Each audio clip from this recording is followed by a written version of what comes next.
दिल्ली में जो आजकल चल रहा है ना, हाँ, हाँ। वो एक तरह का बहुत तगड़ा ड्रामा है। एक तो है कॉकरोच जनता पार्टी, जो अपने आप में एक आम आदमी पार्टी की बी टीम समझ लो आप। आम आदमी party and cockroach Janata party दोनों एक दूसरे के से लिंक्ड हैं। कॉकरोच अच्छा। जनता पार्टी के जो फाउंडर हैं अभिजीत दीपके, वो पहले आम आदमी पार्टी के मीडिया प्रभारी थे। ठीक है, अब उन्होंने कॉकरोच जनता पार्टी स्टार्ट करी। अच्छा। उस कॉकरोच जनता पार्टी को स्टार्ट करने का जो मोटिव था, सबसे पहले उसको समझो। कॉकरोच किसने बोला? एक केस चल रहा था सुप्रीम कोर्ट में। उस केस में सीजेआई ने एक वर्ड बोला था, कॉकरोच फॉर यंगस्टर्स। जी।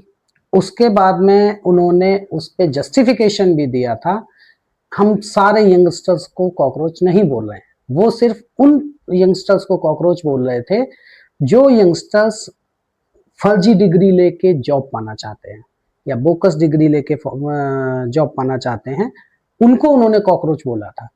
अब इस बात को इन्होंने पकड़ लिया। एक्चुअली में ये सारे पहले से ही प्लानिंग में बैठे हुए थे। जितने भी विपक्ष में या इस टाइप के बेरोजगार टाइप के लोग हैं, जी। जो पॉलिटिकली बेरोजगार हैं, वो पहले से ही इस फिराक में बैठे हुए थे कि हमें कोई मसाला मिले, हम किसी भी चीज पे गवर्नमेंट को घेर सकें। अच्छा। अब इनको कॉकरोच बोला सीजेआई ने, लेकिन इन्होंने प्रदर्शन किसके खिलाफ किया? गवर्नमेंट के खिलाफ। क्यों भाई, आप सीजेआई से का इस्तीफा मांगते हैं ना बैठ के। कोइंसिडेंसली उसी टाइम क्या हुआ है, नीट का पेपर लीक हो जाता है। अब नीट का पेपर कोई पहली बार लीक नहीं हुआ इंडिया में। नीट का पेपर पहले भी बहुत बार लीक हुआ है। आपका कांग्रेस के टाइम पे 10 साल की कांग्रेस गवर्नमेंट में यूपीए की 18 बार पेपर लीक हुए हैं। अब उन पेपर लीक्स में इन लोगों को एक मौका मिल गया। अच्छा। तो इन्होंने आके प्रदर्शन यहाँ पे स्टार्ट किए कि भाई हम प्रदर्शन कर रहे हैं पेपर लीक के खिलाफ, और उसमें इस्तीफा मांगा इन्होंने जो देश के शिक्षा मंत्री हैं धर्मेंद्र प्रधान का। कॉकरोच बोला सीजेआई ने, प्रदर्शन इन्होंने शुरू किया गवर्नमेंट के खिलाफ, नीट के उसमें नीट का पेपर लीक होता है उसके लिए, और इस्तीफा मांगने लग गए धर्मेंद्र प्रधान का। जी। अब क्या होता है कि जब ये अब अभिजीत दीपके जब दिल्ली आते हैं, तो ये इस प्लानिंग में थे कि हम दिल्ली आने को कहेंगे, गवर्नमेंट हमें उठा के डिटेन कर लेगी या गिरफ्तार कर लेगी, हमें प्रदर्शन नहीं करने देगी। गवर्नमेंट ने ऐसा कुछ किया नहीं। अब ये फंस गए। इन्हें यहाँ आए, आके इन्हें फ्रीली जाने दिया कि जाओ भैया प्रदर्शन करो। नीट का पेपर लीक हुआ, 22 लाख विद्यार्थी अप्रोक्सीमेटली, एग्जैक्ट फिगर नहीं है ये, अप्रोक्सीमेटली 22 लाख लोगों ने नीट का पेपर देने की तैयारी की थी। और जब वो पेपर लीक हुआ तो 22 लाख लोग इफेक्टेड हुए। अच्छा। तो जंतर मंतर पे 22 लाख में से 2 लाख तो आने चाहिए थे, अप्रोक्स 22 के 2 तो आते। हाँ जी, बिल्कुल बिल्कुल। नहीं आए। वहां पे मुश्किल से मुश्किल 2 से 3 हजार लोग इकट्ठे हुए, जिनमें से भी ज्यादातर सोशल मीडिया के जो इन्फ्लुएंसर होते हैं या मीडिया होती है या कुछ उनके खुद के लोग, वो लोग इकट्ठे होते हैं। ठीक है, अब बात वहां पे स्टार्ट होती है कि जब वहां पे बहुत कम लोग आए, फिर इन्होंने देश के अलग अलग जगहों पे जाके प्रदर्शन करने शुरू किए। अब जब अलग अलग जगहों पे प्रदर्शन शुरू करते हैं, तो वहां से इनको धीरे धीरे धीरे धीरे रिस्पॉन्स मिलना शुरू होता है। इसी बीच में जो सोनम वांगचुक हैं, हाँ जी। ये इनको ज्वाइन करते हैं। ये आके वहां पे हंगर स्ट्राइक अनाउंस कर देते हैं कि जी हम हंगर स्ट्राइक अनाउंस कर रहे हैं, एजुकेशन सिस्टम में रिफॉर्म होना चाहिए। अच्छा। उस रिफॉर्मेशन को लेके इनकी हंगर स्ट्राइक स्टार्ट होती है। बट यहाँ पे गवर्नमेंट जो है कुछ गलतियां कर देती है। जिस वक्त ये हंगर स्ट्राइक या नीट पेपर लीक ये सब चल रहा है, उस टाइम गवर्नमेंट को चाहिए था कि एक बार इन लोगों से उसी टाइम बात कर लेते और इनको आश्वासन दे देते कि हाँ भाई हम आगे काम करेंगे। एक्चुअल में गवर्नमेंट काम कर रही है उस पे। नीट पेपर लीक हुआ, 13 लोग उसमें गिरफ्तार भी हुए। अच्छा। गवर्नमेंट काम कर रही है, ऐसा नहीं है गवर्नमेंट काम नहीं कर रही है। अब धर्मेंद्र प्रधान ने जाके खुद तो लीक नहीं किया था, या मोदी जी ने नहीं उनको ऑर्डर दे दिया था कि जाओ भाई तुम नीट का पेपर लीक कर दो। नीट का पेपर लीक हुआ, उसमें 13 लोग इन्वॉल्व थे, 13 के 13 अरेस्ट हो गए। गवर्नमेंट ने उस पर काम भी आगे शुरू कर दिया। फिर जब इनकी बातचीत होनी शुरू हुई है, गवर्नमेंट ने इनको रिस्पॉन्स नहीं दिया, इनकी हंगर स्ट्राइक बढ़ती रही। अब इसमें आती हैं विपक्षी पार्टियां। अच्छा जी। विपक्षी पार्टियां अपने मौके में थी। अच्छा, उनको क्या मिलेगा ऐसा करके? विपक्षी पार्टियां इस चक्कर में बैठी हैं कि कुछ ऐसा गड़बड़ हो जाए, चाहे वो सोनम वांगचुक हैं जो हंगर स्ट्राइक में, उनको कुछ उल्टा सीधा हो जाए, या उनकी हंगर स्ट्राइक में उनकी डेथ हो जाए, या कुछ ऐसा हो जाए, तो विपक्ष को हंगामा करने का मौका मिलता। लेकिन ऐसा कुछ हुआ नहीं। गवर्नमेंट ने फाइनली इनको 18 जुलाई को इनको वहां से डिटेन कर लिया, सोनम वांगचुक को, हाँ जी। और उठा के हॉस्पिटल में एडमिट कर दिया। इसी बीच में अब 20 जुलाई से संसद का स्पेशल जो मानसून सत्र होता है वो शुरू होना था। उस मानसून सत्र में ये लोग क्या प्लानिंग करते हैं, सीजेपी वाले, कॉकरोच जनता पार्टी, हाँ जी। ये प्लानिंग करते हैं कि हम संसद को कूच करेंगे। जंतर मंतर पे ये बैठे हैं, वहां से ये संसद तक पैदल मार्च करेंगे और संसद का घेराव करने का इनका जो भी प्लान रहा इनका रहा हो। इनको परमिशन नहीं मिलती संसद पे जाने के लिए। दिल्ली पुलिस इनको 20 को इनका जाने का प्लान था, दिल्ली पुलिस इनको 19 तारीख को इन्फॉर्म करती है कि हमने बैरिकेडिंग कर दी है रास्ते में, आप संसद की तरफ नहीं जा सकते। लेकिन उसके बाद भी ये लोग कूच कर जाते हैं अच्छा। संसद की तरफ। अब जब आप संसद को जाओगे, संसद कोई ऐसी जगह तो है नहीं कि भाई पार्क है कोई जाके टहल के आ जाओ, ऐसा तो है नहीं। संसद में नॉर्मली भी आदमी जाता है तो परमिशन लेटर लगता है, आईडी प्रूफ लगता है, उसके बाद उसको एंट्री मिलती है। और आप हजारों की भीड़ लेके अगर संसद में घुसना चाहोगे तो भैया गवर्नमेंट तो नहीं घुसने देगी, कोई भी नहीं जा सकता ऐसे। तो पुलिस ने बैरिकेडिंग कर रखी थी। अब ये लोग जब वहां पे गए हैं पैदल मार्च करते हुए, रास्ते में पुलिस ने इनको रोका। पुलिस ने रोका, इनके बीच में झड़प शुरू हो गई पुलिस में और प्रदर्शनकारियों में। जब झड़प शुरू होती है तो इनकी तरफ से पत्थरबाजी हुई, पुलिस ने लाठी चार्ज किया। पुलिस जब रोकेगी, भाई सीधी सी बात है, उसने बैरिकेडिंग कर रखी है तो वो आपको आगे तो नहीं जाने देगी। बिल्कुल। जब ये नहीं मान रहे तो पुलिस ने लाठी चार्ज किया, इन्होंने पत्थरबाजी की। अब उस पत्थरबाजी में जो न्यूज आ रही है उसमें 118 पुलिसकर्मी घायल हुए हैं, जिसमें कमिश्नर लेवल के भी पुलिस अधिकारी हैं, एसपी लेवल के हैं, कमिश्नर लेवल के पुलिस अधिकारी घायल हुए हैं उस पत्थरबाजी में, तोड़फोड़ में। पुलिस की गाड़ियां इन्होंने पलटी, उसके बहुत सारे वीडियो अवेलेबल हैं, आप यूट्यूब पर कभी भी कहीं भी चेक कर सकते हो। अच्छा जी। न्यूज में, यूट्यूब में इन्होंने पुलिस की गाड़ियां पलटी, हंगामा किया। कई पुलिस वालों को इन्होंने 50 की भीड़ में मिलके एक पुलिस वाले को मारा है बुरी तरह से। अच्छा जी। अब उस पूरे सिनेरियो में जो पुलिस वाले घायल हुए, इनकी भी तरफ से घायल हुए। एक लड़की राम मनोहर लोहिया हॉस्पिटल में आईसीयू में है अभी, जो कि प्रदर्शनकारियों की तरफ से थी। इनका कहना है कि पुलिस ने मारा, इस वजह से घायल है वो। अच्छा। पुलिस का कहना है कि जो भगदड़ हुई है, भीड़ थी, भीड़ में भगदड़ में वो फंस गई है, उसमें उसको चोटें आई हैं। अब वो लड़की एडमिट है, आईसीयू में है। थोड़ा सा सुधार सुनने में आया, थोड़ा सा सुधार हुआ है उसकी हालत में, लेकिन वो अभी भी आईसीयू में है, वेंटिलेटर पे है। आगे क्या खेल हो रहा है, जितनी भी विपक्षी पार्टियां हैं, अखिलेश यादव, राहुल गांधी, आम आदमी पार्टी, शरद पवार, या अब सुनने में आ रहा है ममता बनर्जी भी इस प्रोटेस्ट को ज्वाइन करने आ रही हाँ है। जी, हाँ जी। तो इस खेल में अब चल पड़ी है लड़ाई क्रेडिट की। क्रेडिट की लड़ाई कैसे? आम आदमी पार्टी की बी टीम है कॉकरोच जनता पार्टी। हाँ जी। कॉकरोच जनता पार्टी इस पूरे प्रोटेस्ट का क्रेडिट ले रही थी। कांग्रेस पार्टी की तरफ को अब ये लगने लगा, कांग्रेस पार्टी के जो लोग हैं उनको ये लगने लगा, इवन राहुल गांधी, प्रियंका गांधी, इन लोगों को ये लगने लगा कि सारा का सारा क्रेडिट सीजेपी और आम आदमी पार्टी ले जा रही है, क्योंकि आम आदमी पार्टी अरविंद केजरीवाल मतलब स्टार्ट से ही उनके सपोर्ट में खड़े हैं, अभिजीत अच्छा। दीपके के, और सीजेपी के सपोर्ट में शुरू से ही खड़े हैं, क्योंकि उनकी भी टीम है भाई वो।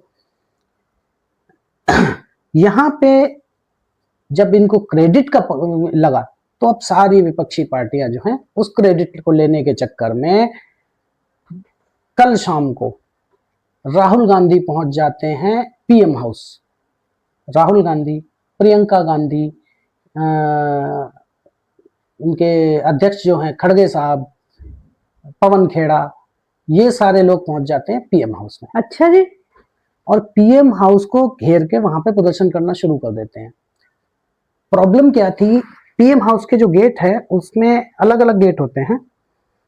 एक तो गेट जनरल होता है, एक गेट वो होता है जिसमें से पीएम का काफिला निकलता है और अंदर जाता है। वहां पे सिक्योरिटी रहती है, सिक्योरिटी को ही आने जाने की वहां से परमिशन होती है, बाकी किसी को एक्सेस नहीं होती। वहां पे जाके राहुल गांधी जो है हंगामा शुरू कर देते हैं, प्रदर्शन शुरू कर देते हैं, नारेबाजी वो सब शुरू कर देते हैं। उस बीच में जो गवर्नमेंट की तरफ से इनसे बात की जाती है, बात करते हैं, बात करने में ये मांग रखते हैं कि भाई हमें संसद में पेपर लीक के मुद्दे पे बहस चाहिए, आप संसद में डिस्कशन करिए कि पेपर लीक का मुद्दा जो है उस पर बात करते हैं, एजुकेशन रिफॉर्म पे बात करते हैं।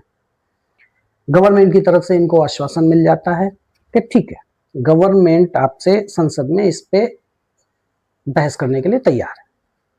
होम मिनिस्ट्री की तरफ से, होम मिनिस्ट्री के जो सचिव हैं वो भी वहां पे आके इनसे बात करके जाते हैं, और एक मिनिस्टर भी थे, नाम याद नहीं आ रहा कौन से थे, वो मिनिस्टर भी वहां पे आते हैं और आके अपना इनसे बातचीत होती है। पहले तो ये मान जाते हैं, चलो ठीक है, गवर्नमेंट ने इनकी बात मान ली। अब उसके बाद ये अचानक से जब इनको ये लगता है ना राहुल गांधी को कि यार मामला तो बहुत जल्दी निपट गया, तभी अपना पॉइंट चेंज कर देते हैं कि नहीं जी, अब तो हम तब हटेंगे जब धर्मेंद्र प्रधान का इस्तीफा होगा। अच्छा जी। क्रेडिट की लड़ाई है ना, क्रेडिट सारा अरविंद केजरीवाल ले जा रहे हैं। अब जब धर्मेंद्र प्रधान के इस्तीफे पे अड़ जाते हैं तो फिर पुलिस को एक्शन लेना पड़ता है। पुलिस इन सबको डिटेन करके वहां से हटा देती है। रात को वहीं पे ले गए थे, इनको पकड़ के ले जाते हैं, उसके बाद तो छोड़ दिया जाता है। वो तो पॉलिटिक्स का है ही, पकड़ जाते हैं फिर छूट जाते हैं, तो इनका चलता रहता है। अब क्या होता है, अरविंद केजरीवाल की जो क्रेडिट अरविंद केजरीवाल ले रहे थे उसको खाने की कोशिश में लग जाते हैं राहुल गांधी। अखिलेश यादव उनके सपोर्ट में आ जाते हैं, वो भी राहुल गांधी के साथ चले जाते हैं, क्योंकि उनको भी नहीं मिल रहा है क्रेडिट, तो अखिलेश यादव को भी नहीं मिल रहा था। उस कंडीशन में क्या होता है, अब उनको अपने अरविंद केजरीवाल को बुरा लगता है कि यार ये तो मेरा क्रेडिट खा रहे हैं। अब अरविंद केजरीवाल कह रहे हैं कि राहुल गांधी मतलब ये गलत कर रहे हैं। राहुल गांधी जो है बीजेपी की बी टीम है, ये अरविंद केजरीवाल कह रहे हैं कल कि राहुल गांधी बीजेपी की बी टीम है और वो सारा फोकस जो है इस प्रदर्शन से हटा के और अपनी तरफ लाना चाहते हैं, जिसकी वजह से ये प्रदर्शन कमजोर पड़ जाए। अच्छा। कांग्रेस पार्टी कह रही है नहीं, अरविंद केजरीवाल जो हैं वो बीजेपी की बी टीम है। अब इनमें आपस में आरोप प्रत्यारोप शुरू हो गए, क्योंकि इन्हें ये लग रहा है कि क्रेडिट हमसे ना चला जाए, ये क्रेडिट की लड़ाई शुरू हो गई है। अब आते हैं, बात करते हैं सोनम वांगचुक की। सोनम वांगचुक एक अच्छे इंसान थे, सोशल एक्टिविस्ट हैं, इंजीनियर हैं, उनके नाम पे उन्होंने गवर्नमेंट के लिए काम भी किया है, सेना के लिए भी टेंट वेंट बना के दिए थे, वो गर्म जो रहते हैं सोलर से, सोलर हीटिंग, तो काम तो उन्होंने किया है, पहले अच्छे आदमी थे। लेकिन इनके अब जो है मैटर बिगड़ गए। अगर ये हंगर स्ट्राइक सोनम वांगचुक ने अकेले की होती तो शायद गवर्नमेंट इसको ज्यादा सीरियसली लेती। हाँ जी। ये सीजेपी के साथ गए। अब सीजेपी जो है ऑलरेडी पॉलिटिकल विंग है, उसकी वजह से इनका क्रेडिट जो है खराब हो गया। सोनम वांगचुक का, इनकी जो क्रेडिबिलिटी थी वो खराब हो गई। क्यों खराब हो गई? सीजेपी के मंच पे मोस्टली ऐसे लोग मिल रहे हैं जो आप बिलीव नहीं कर सकते हैं। जितने ये देश विरोधी लोग हैं, जो देश के खिलाफ बोलने वाले लोग हैं, पाकिस्तान को सपोर्ट करते हैं, कश्मीर के मुद्दे को उठाते रहते हैं, जिनमें प्रकाश राज हो गए, आपकी स्वरा भास्कर हो गई, या एक वो उसके कम्युनिस्ट पार्टियों के नेता हो गए। इवन एक आदमी इनकी प्रोटेस्ट में एक चेहरा ऐसा भी दिखाई दिया जो कंप्लीटली देश विरोधी है। कौन? वो चेहरा था सैयद रसूल, ये जो उमर खालिद है इसका बाप। वो भी सीजेपी के प्रोटेस्ट में उनके मंच पे दिखाई दिया, भाषण देके गया बाकायदा। अच्छा जी। तो सीजेपी की जो मेंटेलिटी है, जो सोच है, वो सारी जो है देश विरोधी लोगों के साथ में मिली हुई है। देश विरोधी लोग जो बीजेपी गवर्नमेंट के स्टार्ट से अगेंस्ट रहने वाले लोग थे, वो इनके मंच पे आ रहे हैं। जो देश विरोध में बातें करते हैं वो भी इनके मंच पे आ रहे हैं। तो समझने वाली बात है, फैक्ट, इन सबका फैक्ट जो है ना, वो निकल के ये आता है कि राहुल गांधी बहुत टाइम से ये बात कह रहे हैं कि जेन जी जेन जी जेन जी, कि जेन जी सड़कों पे आए। ये बात राहुल गांधी चाहते थे। नीट पेपर लीक होना उनके लिए एक मौका बन गया। अब इन सबको चाहिए कि ये देश को, ये सब चाहते हैं, ये जितने भी विपक्षी इस तरह के लगे पड़े हैं जो इस प्रोटेस्ट में शामिल हैं, वो लोग हैं जो इस देश को डिस्टेबलाइज करने की कोशिश कर रहे हैं। ठीक है, प्रोटेस्ट करना आपका कानूनी अधिकार है, आपका संवैधानिक अधिकार है, आप प्रोटेस्ट करिए। नीट पेपर जो लीक हुआ है वो बिल्कुल गलत है। ये बात कोई नहीं कह सकता इस देश में कि नीट पेपर लीक होना सही है, या एजुकेशन सिस्टम हमारा रिफॉर्म नहीं होना चाहिए। एजुकेशन सिस्टम 100% रिफॉर्म होना चाहिए इस देश के लिए। इनका हर नागरिक ये बात चाहता है और समझता है कि हाँ, एजुकेशन सिस्टम में बहुत सारी खामियां हैं।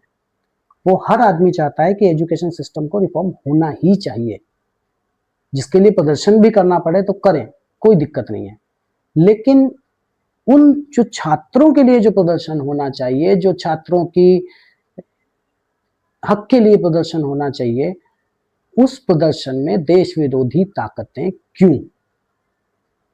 सबसे बड़ा सवाल यही है कि वो देश विरोधी ताकतें आपके आंदोलन में क्या कर रही हैं, जबकि ये आंदोलन छात्रों के लिए है, छात्रों की परेशानियों को हल करने के लिए है।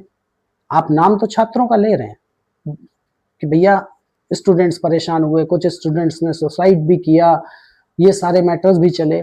उस पे काम होना चाहिए, डेफिनेटली होना चाहिए। गवर्नमेंट को भी ये चीज़ सोचनी चाहिए कि कैसे इन चीज़ों को हल किया जाए, लेकिन तरीके और लोग, उनकी इंटेंशंस वो बहुत मायने रखती हैं।